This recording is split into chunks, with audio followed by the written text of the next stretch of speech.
E quando este corpo corruptível se revestir de incorruptibilidade, e o que é mortal se revestir de imortalidade, então se cumprirá a palavra que está escrita: tragada foi a morte pela vitória. Então vocês conseguem perceber que a morte aqui, ela é uma inimiga de Deus ou não? A morte não é aliada de Deus. A morte não é instrumento de Deus. A morte não é o golpe de Deus. A morte faz parte dos inimigos de Deus. Tanto é que o capítulo 15 aí, desse mesmo livro, no versículo 26, fala: o último inimigo, o último inimigo a ser vencido é quem?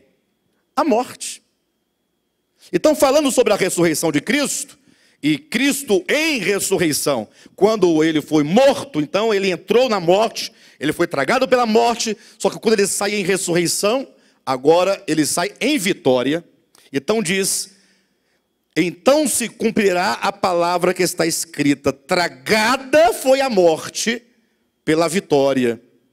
O aguilhão da morte é o pecado, e a força do pecado é a lei. Então, o que é o aguilhão da morte? Da morte. Aguilhão é como se fosse um ferrão, uma faca, um instrumento para matar. Qual que é o aguilhão da morte? O pecado.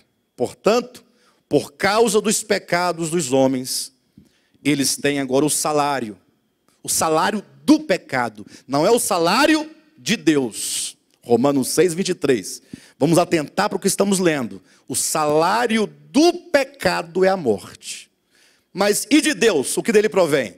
Mas o dom gratuito de Deus é o quê? É a vida eterna. De Deus tem a vida eterna enquanto dom. Deus não tem morte para dar para ninguém. A morte é inimiga. A morte, por fim, será vencida, tragada pela vitória.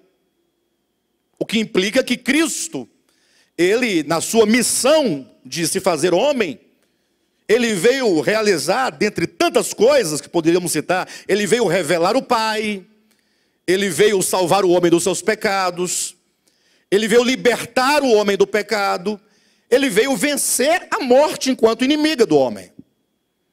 Então, o que os discípulos tinham que entender, que esse processo de morte do Messias deveria gerar neles alegria, porque era um processo doloroso para o homem Jesus, sim, mas é o meio pelo qual Deus se utiliza para redimir o homem do pecado, para abrir um caminho no coração do homem, na consciência do homem, para que esse homem retorne ao Pai.